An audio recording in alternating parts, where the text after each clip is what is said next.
So we are looking into verse 17 now. And here it is told, Vidhi Tattu, know that Atma. Know that Atma. Tat means that. That means here under discussion is Atma. And therefore know that Atma. Avinashi, to be imperishable. Na kashit kartum arhati. Na kashit, no one arhati kartum can bring about. Vinasham. Vinasham means the destruction. No one can bring about the destruction. Asya avyayasya, of this changeless one. So this is the translation. So know that Atma to be imperishable, imperishable one by which all are pervaded. Asya avyasya means of this changeless one. So no one can bring about the destruction of this changeless Atma. This is the meaning here. Now I will show you the background. See, Bhagavan has one agenda here, just to persuade Arjuna to fight Mahabharata battle, basically. And so while which is Arjuna's duty, of course, being a Kshatriya. And so for this purpose, Krishna is, teaching Arjuna from three different angles. So first is from philosophical angle. Bhagavan is trying to persuade Arjuna that you should fight the war. Krishna wants to convince Arjuna that he should fight. And then that was the first standpoint of Bhagavan. Then the second standpoint is from ethical or moral angle. We call it as a dharmic drishti. And he establishes that it is Arjuna's dharma and he has to fight the battle. And the third standpoint is laukik drishti. From the worldly standpoint also, Bhagavan wants to convince him that he should fight the war. Now, of these three standpoints, of these three angles, Bhagavan first takes the philosophical angle, adhyatmic drishti we call. And for this purpose, Bhagavan has started talking about the nature of an individual. Philosophy has 6 aspects. And any darshana, philosophy means a darshana. Darshanam has 6 aspects, and this is one of the aspect. To know the nature of the self also is one of the aspect. To then, what is moksha, what is bandhanam, what are the means of moksha, what is the swarupam of bandhanam, etc., etc. All these things are there. What is the nature of jiva, what is the nature of Ishvara. All these 6 aspects are there. When any knowledge which covers all the 6 aspects, we call it as a darshan. Anyway, so from Adhyatmic Drishti, Bhagavan is, from philosophical standpoint, Bhagavan is telling that the nature of about individual, and that is from verse number 12 to 25. In this section, Bhagavan is doing a Atma-Anatma Viveka, that individual is not a body. Individual is not even a mind. And that's what we are seeing even in the morning also. Atma is basically Vyatiriktah. Sthula Sukshma Karana Sharirat Vyatiriktah. In fact, Bhagavan has started in the 12th verse itself. Natve Vaham Jatu Nasam, that itself indicates Bhagavan is talking about Atma, which is distinct from the body. I will tell you the meaning of Natve Vaham Jatu Nasam. There was never a time when you were not. There was never a time when I was not. There was never a time you were not. There was never a time when all these people were not, etc., etc. Now, if Bhagavan is talking about by aham, tvam, etc., I, you, all, if it is in terms of only bodies, Bhagavan could not use this kind of a phrase. There was never a time I was not, cannot be used with respect to body, because there was a time when body was not. Before the birth of the body was not. So right from the verse 12 itself, Bhagavan has started a discrimination between Atma and Anatma. Generally, the meaning of aham is the body. You is a body. All means all bodies. But here, by saying that there was never a time when I was not, well, it is not referring to the body. Otherwise, Bhagavan would have used, instead of 2 negatives, 1 negative. There was a time when you were not. There was a time I was not. There was a time when all were not. What was that time? Before the birth of the body. So aham, tvam, etc. is in terms of only the bodies. That is the Atma. Bhagavan should have used only one negative instead of two. So Bhagavan has used two negative. There was never a time when you were not. Means you were there all the time. I was there all the time. That shows Bhagavan is talking about Atma which is distinct from the body. Sthula Shukshma Karana Sharirat Vyatirikta. So Bhagavan has started. That's what I am saying. From the philosophical angle, Bhagavan has started talking to Arjuna so that Arjuna gets convinced, his sorrow would go and he would fight the war. He thought that this Bhishma would die and Drona would die. Bhagavan says body dies, Atma does not die. So that distinction he wanted to show, and so that Arjuna can fight. So, that is how Bhagavan has started. And between verse 12 to 25 is Atma Anatma Viveka. And Krishna expects Arjuna to understand that I am not this perishable body. Well, it is a temporary assembly of the elements, temporary assembly of the cells, whatever you want to say. I am not even the body, which is a temporary instrument. I am only Atma, which is distinct from body, mind, sense complex. And then the question would arise is, what is Atma, which is different from body and different from the mind? Well, that's what the definition of Atma also says, Satchidananda Swarupa. That also has to be told, and that Bhagavan is describing in his own way. He is telling Satchidananda only, but he is describing a little differently. So, in the first point, Bhagavan is answering that what is Atma is, in that verse 12 is, Atma is Nitya. We should understand the distinction between Nitya and Satya. That we should be clear. But here I will tell it. So, Atma is eternal, Atma is Nitya. Means, body will perish one day, even the mind also will be dissolved during pralayam. But if there is one thing which is indestructible, that is Atma Swarupa. We should remember there are 4 kinds of pralayas, and therefore the last pralaya, Atyantik pralaya, is something where even the Sukshma Sharira or it totally dissolves. Then Swamiji, Sukshma Sharira dissolves, the gross body also will not be there, he will become free. No, but that Karan Sharira is still there, which will, even the pralaya will be over. That Karana is going to give rise to Karyam, the effect, that is subtle body. So other than the Atyantik Pralaya, there are Mahapralaya, there are few other Pralayas in which the subtle body remains, gross body keeps changing. Subtle body along with the Chidabhasa enters into different, according to his karma, enters into different gross bodies. But anyway, so even mind can also dissolve in Mahapralaya, etc. or Atyantik Pralayam. But and in the body, of course, is perishable, but Atma is indestructible, which is the Adhishthanam, which is the essence of all the bodies. That is Atma. So Atma, there was never time when Atma was not. Bhagavan is referring in terms of time. Not only in terms of past, he has referred to in future also. There will never be a time when I will not be there. There will never be a time you will not be there. There will never be a time when you will not be there. There will never be a time all these people will not be there. They will be there all the time. They were there all the time. They will be there all the time. Right now they are there. Therefore, one which remains in past, present and future is Atma. That Atma is called Nitya. When you refer something just keeping time in the mind, then we say it is Nitya.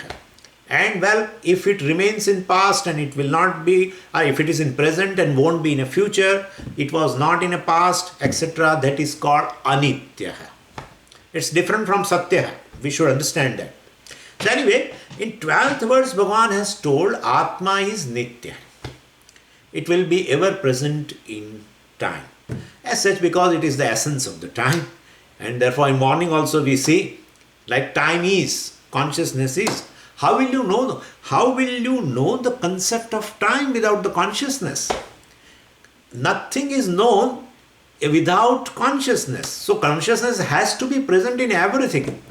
Well then but how can you say, Swamiji, time is consciousness is? I would like to put it little differently. What is that? In which way you want to put it? Consciousness is, time is. So consciousness exists in time, not time exists in consciousness. Well, I say even the time is not, consciousness is. What will you say then? Right? Even the time is not, consciousness is. Then what is independent? Consciousness or time? Consciousness is independent. And therefore consciousness is not under the effect of time. Time exists in consciousness. Consciousness does not exist in time.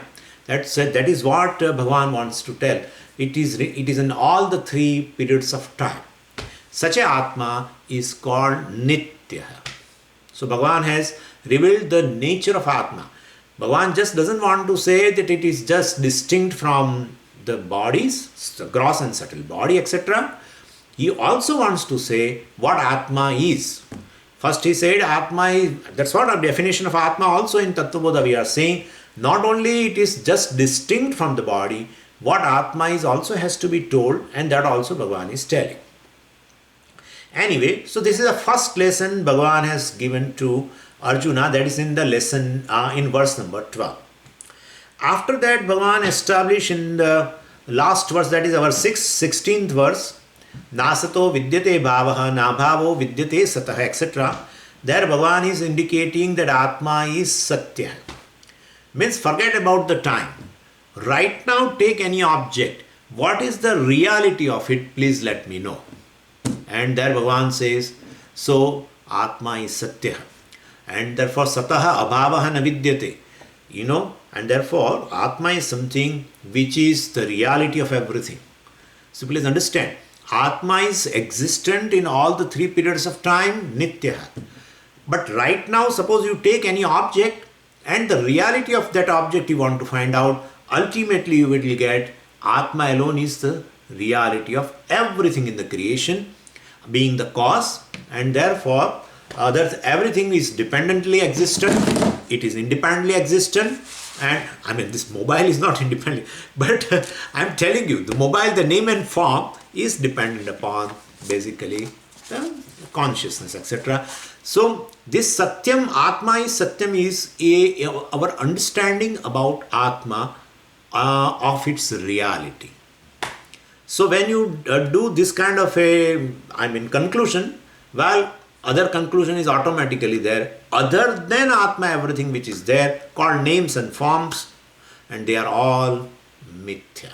They are dependently existent, and Atma is independently existent. Atma is real. Other thing and in the universe, all the names and forms look near, look very real. I'm sorry, but they are not real.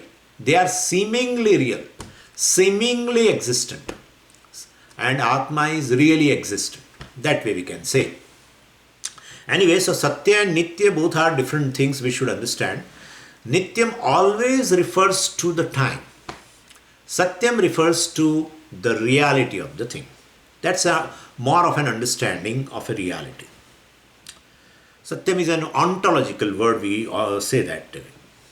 So to give an example, clay alone is Satyam. Of course, we talked about yesterday. Clay alone is a Satyam. And all parts, etc. Do not have independent existence. So parts are Mithya, clay is Satyam with respect to that example. And then we do not negate, of course, that experience of pot. And we do not negate the utility of the pot. And so, but we say pot does not have an existence separate from the clay. So entire anatma. See, that is what the beauty is. Clay does not have much usage. Pot has a much usage. What is Mithya has a utility. And that is why when I defined, in Tattvabodha we defined the Mithya thing, we have said that what is put together intelligently so that it can serve a certain purpose in the creation is Mithya. Right? That is what we say. Intelligently put together. And why intelligently it should be put together? So that it can serve a purpose, otherwise it won't serve a purpose. A car is intelligently put together of a parts. If it is not intelligently put together, you can create a heap of all the materials and everything what is there in the car. You can just make a heap of it. It will not serve a purpose. It will not take you to the wind gap. So, it has to be intelligently put together. Well, of course, when we talk about Ishvara, this is going to be very, very essential. Intelligently put together indicates somebody's knowledge, somebody's intelligence, definitely. Somebody's intelligence means somebody's knowledge, and where Ishvara's knowledge alone is manifest in this creation. But what is useful is Satyam, is an understanding of the world. What is useful is Mithya, is an understanding of a Vedanti. Is understanding of a Vedanti. So Atma etc. is not useful that way. It cannot be used in transaction. That's how in Mandukya also it is said Avyahvaryam. It is never be useful but without that nothing exists. That's the reality. It lends existence to everything. It lends existence to everything. That's how it is. Without that, even pot cannot exist. Well, you want to fill up the water in the pot, but the very existence of pot is because of clay. And so, but transactional purpose is served by name and form. Name also serve a purpose, and corresponding to name there is definitely a form also, and that will serve the purpose. So anyway, so pot does not have an existence separate from the clay, and therefore like pot, entire names and forms, all names and form, not one name and form called pot word and the form pot, no, entire name and form which we call not I, not Atma or Anatma, is having this kind of existence, dependent existence, and that's called Mithya. An entire name and form has some purpose, not to the human being, to somebody else, to some other living being, but it has a purpose. It is useful in the creation. What is not useful in the creation for any living being would not be there. It would become non-existent within course of time. Well, anyway, so Atma is like the clay. It's a very, very basic substance, as we should not say, but Atma is something which is the essence of everything, all the names and forms of the entire universe, and well, that is Satyam. That's a reality, and all the names and forms are dependent on that, and definitely they are Mithya. Mithya is something which comes and goes, which comes itself shows it has an existence, but dependent existence. And where therefore Asat word also we explained yesterday. Asat means definitely here it is Mithya. Asat does not mean it is just non-existent. Non-existent thing cannot come and go. What comes and goes has some existence. Otherwise, how will you say it has come? Therefore, definitely it is there, but it is like this. It has a dependent existence.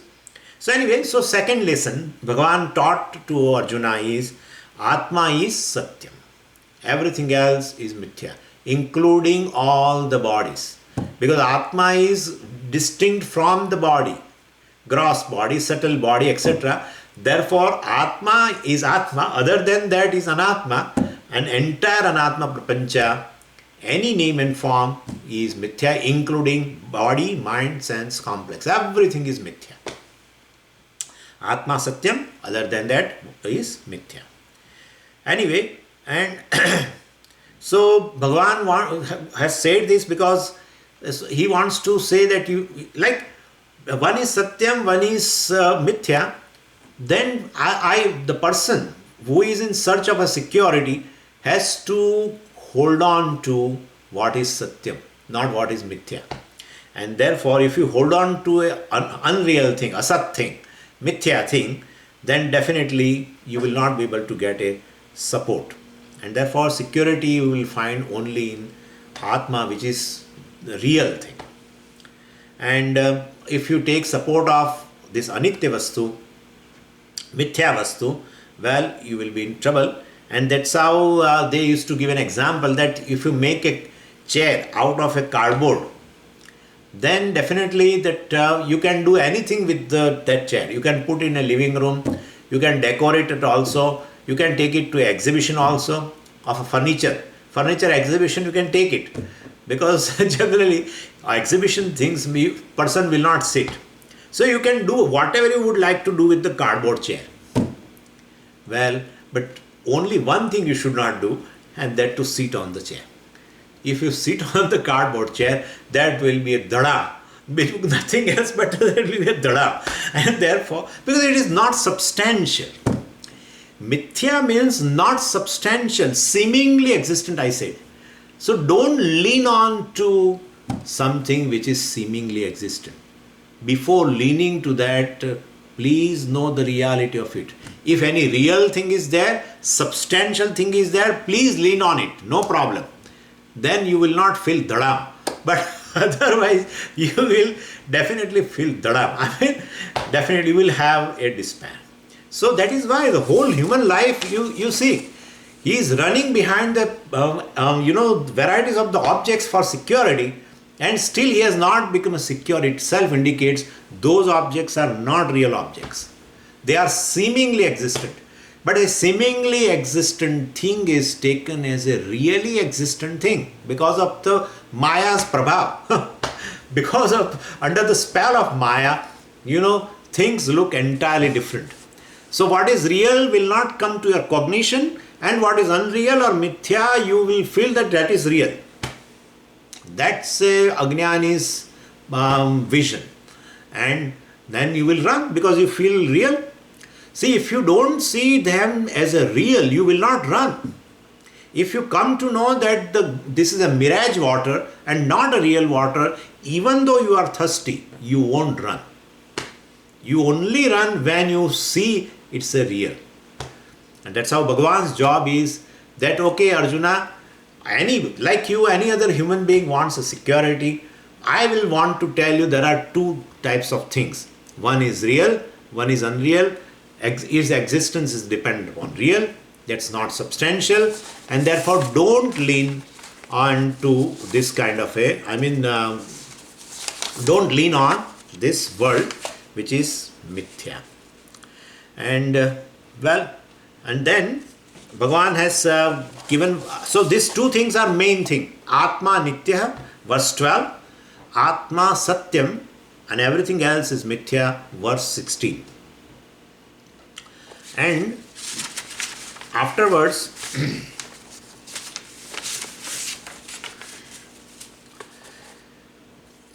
but Swamiji, this is a talk which we really like.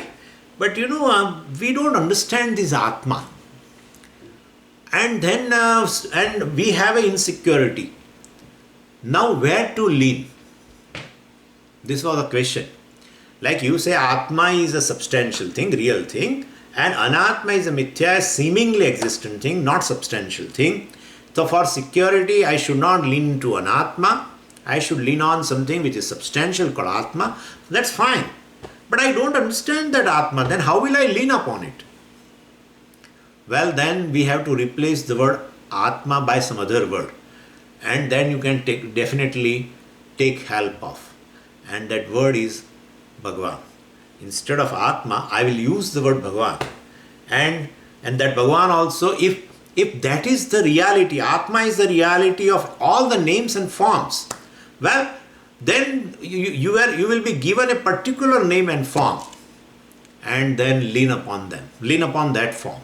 Well, that's Bhagavan. That's called Bhakti. So initially one lean upon Bhagavan. One takes a surrender to Ishvara, and with a clear understanding that I want to know Ishvara. I just don't want few things, a few packets of security from Ishvara. Really. Well, Bhagavan is ready to give.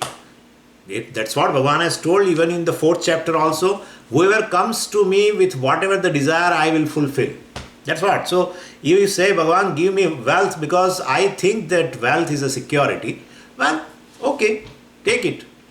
So, if somebody comes with a desire of a artha, somebody comes with a desire of a kama, Artho Artharthi Jignasu Gnani Cha Bharat Arshava. Bhagavan said, all four are my bhaktas. But basically, this person is a discriminative person, and he knows clearly that he doesn't know Atma, but that's a source of security. That's a real thing. Real thing can become a source of security, not a seemingly existent thing can become a security. And therefore, but I don't understand it. Well, I will worship him in a particular name and form. Ultimately, all names and forms are his names and forms. They are non-separate from the Paramatma or Atma, and they are Mithya, of course, but I will take help of one name and form. Which name and form? Given by Shastra, of course. And therefore, definitely he will take his support, and then he ultimately, philosophically, he has to know that Ishvara and me are one alone. Well, that's how. So, basically he takes a support of initially in this kind of a form.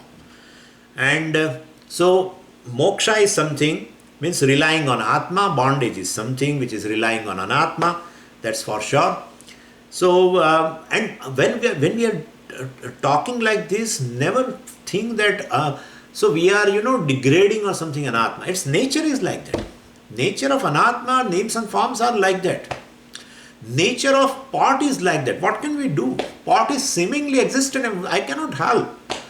Clay is a Satya. Pot is seemingly existent. No one can help. Because I cannot make the pot real. Clay alone is real. That's a reality. So thinking that the pot is a real, and then definitely your transaction would be different with that pot. But if it is definitely seemingly existent, that transaction is different. Anyway, so we don't hate here Anatma by telling it's Mithya, etc. If you hate Anatma, that shows there was some kind of attraction to some other objects also. Hatred indicates for an opposite thing, there must be attraction also. So that's how Raga and Dvesha always goes together.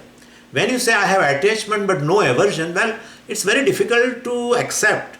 Somewhere if there is attachment, somewhere opposite to that, whatever the nature of a thing is, suppose I like winter, suppose, too much. Some people say we like Swamiji, we wait for the winter, we wait for the snow, we wait for this, etc., etc. Well, if you have too much attachment to the winter, definitely summer would be the horrible thing for you, definitely. So you just don't wish the summer should be there. You will have a hatred. So when we are talking about the nature of Anatma, we don't have that kind of a thing in our mind. That we are talking about this, Mithya, etc. Well, so we are not having a hatred for that. We are just trying to understand the reality of the things. That's all. And we are trying to understand because there is a confusion.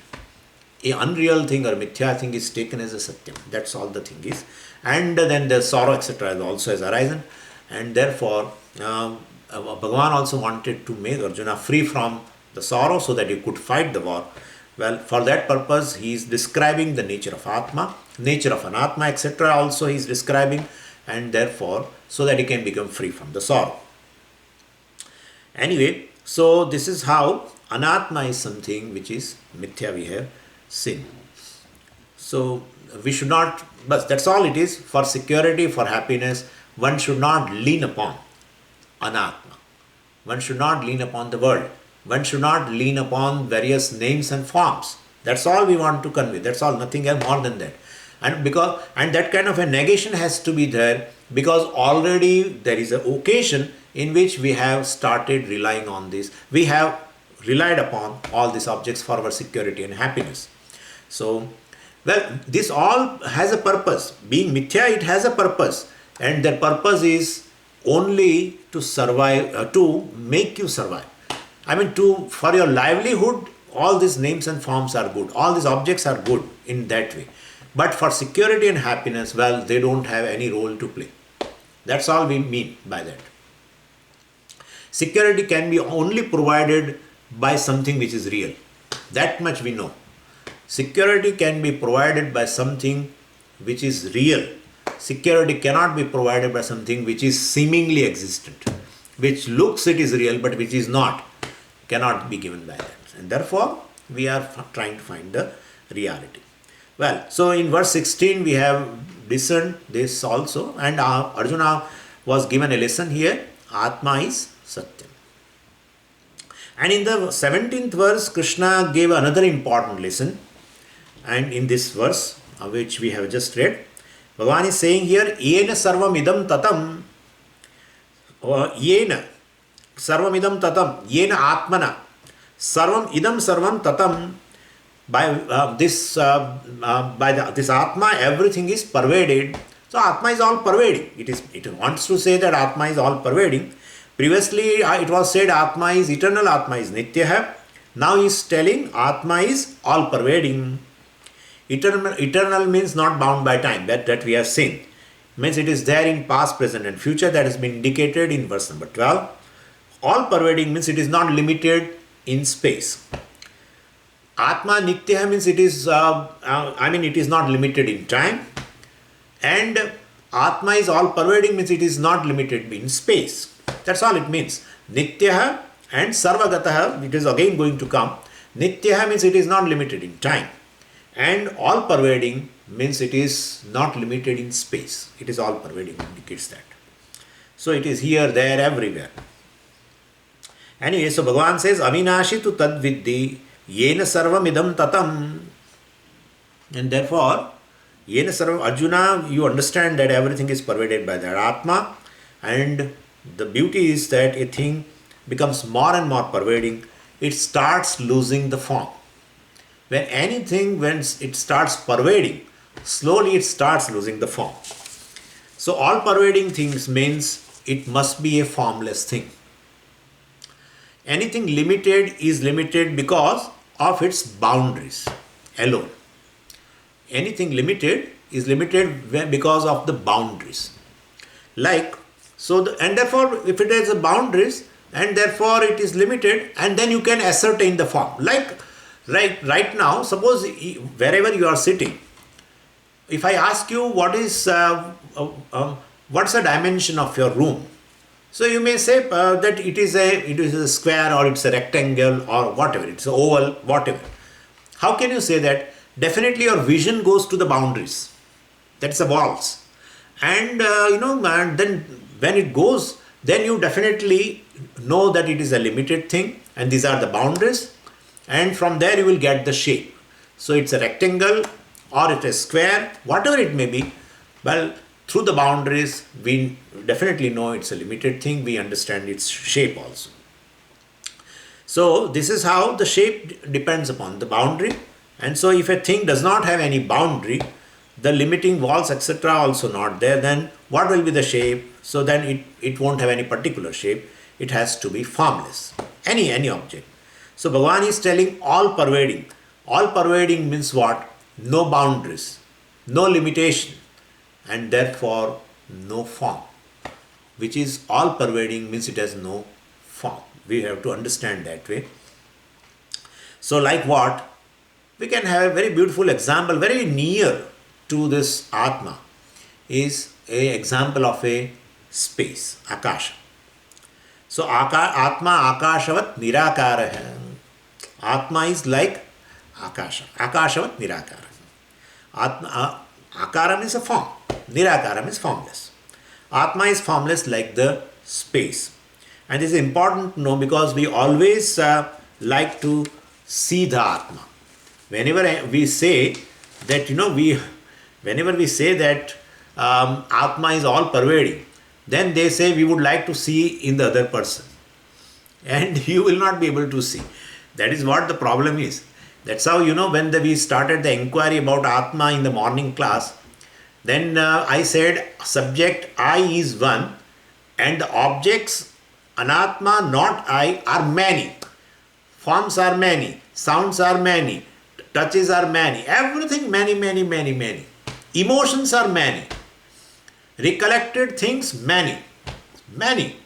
And I, who knows all these objects of knowledge, is one. And definitely the question has arisen. Somebody questioned that basically why one eye? There are two eyes. I know you know me, there are two at least eyes. Then we told them that definitely you are counting a body. You are counting a body. You cannot see the Atma to count more than one.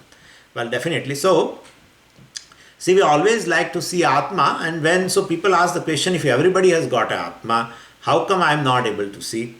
Then our answer is, we will not be able to see the Atma, we will be able to see the body. Because it has a form. And we will be able to see any external objects because it has a form. You cannot see a formless thing. And that's how one is not able to see space. Please understand, I told you in the morning itself, out of 4 bhutas, Vayu, of course, you can feel through the touch. And definitely the form starts from the Agni, fire. But Akasha has, you cannot see Akasha. Vayu, of course, also you cannot see. Only you can see is Agni. Anyway, but so Akasha is always inferred in terms of the distance. That's all. No one has, why Akasha is not, we are not able to see? The eyes can see a form. And therefore, Akasha being formless, it is not available for seeing. Same way, Atma is also all-pervading, and therefore it is formless. What is all-pervading will not have a boundary, will not be limited. Boundary, all-pervading is no limitation. Limitation will be in the terms of boundaries. When the boundaries itself are not there, then definitely it is formless thing. So how do you know that there is a space? So we always say, you do not see the space, but without seeing the space as such, from the distance you just do an inference. And so here Bhagavan says, Yena sarvamidam tatam. Tatam means tan dhatu is there. Tan dhatu means tanu vistare, to pervade. From there, this is a past passive participle, tatam, pervaded it is, meaning is. Yena means by something means by Atma here. So Atmana sarvam idam tatam, by Atma everything is pervaded. And that by this Bhagavan wants to convey Atma is all pervading. And then what will happen to Atma when the body is destroyed? Then we ask a counter question. What will happen to the space when pot is destroyed? Because the space pervades all the pots. Please tell me what will happen to the space when pot gets destroyed. That happens to Atma. Like here, Atma is pervading all the bodies. Space is pervading all the parts. Parts gets destroyed, what happens to space? Nothing happens. So when body gets destroyed, nothing happens to Atma also. Atma is all pervading, that's all right. But nothing happens to space when the part gets destroyed. Then, of course, and useful is not the space. Useful is part space. Please understand. Useful is not this vast space. Useful is the grihakasha, the space within the home, within the house, 4 walls. We should understand what is useful is not the space. What is useful is a part space. What is useful is an aeroplane space. What is useful is a space in this house. Yeah, we are paying millions of dollars for the space. And not to that vast space. Covered space. Limited space. We are paying lots of money for limited space. Not limitless space. Not all-pervading space. All-pervading space cannot be used. Please understand this very well. See how it is. So, and whole space, of course, is one thing. Part space is useful. Part space is mithya, not the whole space. In example, not the entire space is, that's all pervading, it's one. But part space, which is really mithya, there is nothing like part space. You also know. If really there is a part space, when the pot gets destroyed, that pot space slowly merges into the Mahakasha. Then this all-pervading space. Nothing happens to it. In fact, the whole pot was in a space. Inside, outside, everything, even in the wall also there is a space. That's how when you with the finger you put that, you feel the sound when you,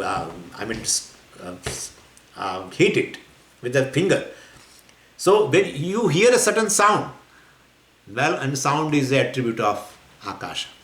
So all parts are in space. So part space is just an idea, and that's very good, but it is useful. But in terms of reality, it is mithya. It's mithya thing. Same way grihakasha also. The space in the house is useful, not the not the whole space is useful. But people say we live in house. We travel by aeroplane. We fill up water in the pot. We should know, we don't fill water in the pot. Frankly speaking, if you are filling water in the pot, you must be filling in the wall of the pot. You never fill. When you fill water in the pot, you are filling water in the pot space.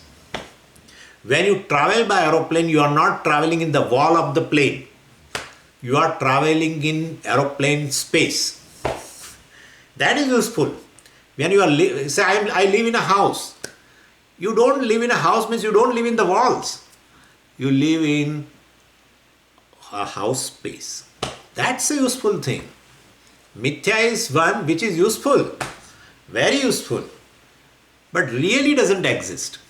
Really exists is one space which is all pervading. It pervades all the houses. It pervades all the aeroplanes. It pervades all the parts. And when it pervades varieties of the objects we call upadhis, names and forms, then every name and form will have a specific purpose, specific usefulness. One space becomes as though many spaces. As though. As many number of parts, so many number of spaces. As many number of aeroplanes, there's so many number of aeroplane space. As many number of houses, so many number of house spaces. So this, this telling this, plural house spaces. Well, it's a distaste to speak even, but you have to. If I being a Vedanti, if I say, well, there is no house space and there is no aeroplane space and there is no part space, it is all mithya, there is only one space which pervades everything, then he says, okay, you live in this all-pervading space. You live in the all-pervading space. I will live in the house space. You cannot. You will get cold immediately. If you just go out of the house, you will get cold. Understand that. Mithya is something which is useful. Put together with a certain purpose, intelligently put together. Anyway, so these upadhis, various names and forms are basically put together. Put together. They are all put together.